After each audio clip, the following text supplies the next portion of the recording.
நாங்கள் இந்த chief guest and ஃபேக்கல்ட்டிக்கு வந்து கிஃப்ட் கொடுக்கணும் அப்படின்னு நாங்கள் ஒன்று பிளான் பண்ணோம். திருவள்ளுவர் சிலையை வந்து நாங்கள் தேடணும், 48 மணி நேரமாக தேடணும் சென்னையில். நான் என்னோட அந்த உமாலட்சுமி நம்ம மெம்பர், அண்ணா நகர், குரோம்பேட் எல்லா இடத்துல எங்கேயுமே திருவள்ளுவர் சிலை இல்லை. சரி, ஓகே, திருவள்ளுவர் படமாவது கிடைக்கும்னா படமும் இல்லை, ஆர்டர் பண்ணி தான் தரணும் அப்படின்ட்டாங்க. அந்த மாதிரி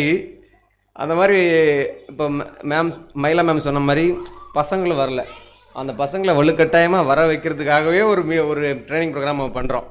ஸோ என்ன சிலை இருந்துச்சுன்னா புத்தர் சிலை இருந்துச்சு. புத்தரும் நல்லவர் தான், நான் ஒன்றும் சொல்லலை, புத்தர் ரொம்ப நல்லவர் தான். ஆனால் அதுக்காக இவ்வளோ நல்லவராரு நம்ம எல்லாம் இருந்தால் எப்படி? எல்லா இடத்துலையும் புத்தர் தான் இருக்குது.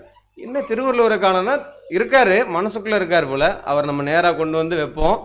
ஸோ எந்த ஒரு கலையும் கற்றுக்கிறதுக்கு 3 விஷயம் தேவைப்படும். ஒன்று ஆர்வம் இருக்கணும், அடுத்து முயற்சி பண்ணணும், அதுக்கான பயிற்சி எடுக்கணும். இந்த 3 விஷயம் இருந்தால் எல்லாமே கை வரும். நான் சமீப காலத்தில் பக்தி இலக்கியங்கள்ல இருந்து படிக்க ஆரம்பித்தேன், தமிழ் இலக்கியத்தில்.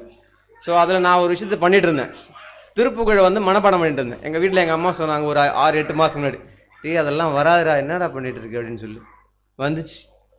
முத்தை தரு பத்தி திருநகை அத்திக்கிரை சத்தி சரவண முத்திக்கொரு வித்து குருபுர என ஓதும் முட்கற்பரமர்க்கு சுருதியின் முற்பட்டது கற்பி திருவரு 30 மூவர்க்கு தமரரு மடிப்பேன 10 தலை தத்த கனைதொடு ஒற்றை கிரி மத்தை பொறுதொரு பட்டப்பகல் வட்ட திகிரியில் இரவாக பத்தற்கிற தத்தை கடவிய பச்சை புயல் மெச்ச தகுபொருள் பக்ஷித்தொடு ரட்சித்தருள்வதும் ஒரு நாளே தித்தித்தைய ஒத்த பரிபுற நித்தற்பதம் வைத்து பைரவி திட்கொட்க நடிக்க கழுகொடு கழுதாட திக்கு பரியட்ட பைரவர் தொக்கு தொகு தொக்கு தொகு தொகு சித்திரப்பவுரைக்கு திரிகடக என ஓத கொத்துப்பறை கொட்ட களமிசை குக்கு கூவு குக்கு கூவு கொத்தி புதை புக்கு பிடியன முது கூகை கொட்புற்றல நட்பற்ற உணரை வெட்டு பழியிட்டு குலகிரி குத்துப்பட ஒத்த புறவள பெருமாளே அப்படின்னு சொல்லி.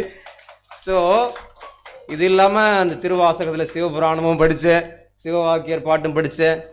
இது என்னன்னா பக்தி இலக்கியத்துலேயும் எல்லாத்தையும் தமிழ் இருக்குது, ஆனால் இதில் அதிகமான தமிழ் வச்சுருக்காங்க. பெரிய புராணம் ரொம்ப ஆன்மீகமாக போய் நான் சாமியாராக விரும்பல, ஆனால் தமிழை சரியாக படிக்கணும்னு ஆசைப்பட்றேன், அதனால் கற்றுக்குறேன். எந்த விஷயத்தையுமே நான் சொன்ன மாதிரி ஆர்வத்தோடு எல்லோரும் வந்திருக்கீங்க, நானும் முயற்சி பண்ணியிருக்கோம், பயிற்சிக்கான ஆசிரியரும் இருக்கார், எல்லாருமே இருக்காங்க. ஸோ எல்லாரும் அதை பண்ணோம் அப்படின்னா சிறப்பாக எல்லாமே நடந்து முடியும். நன்றி, வணக்கம்.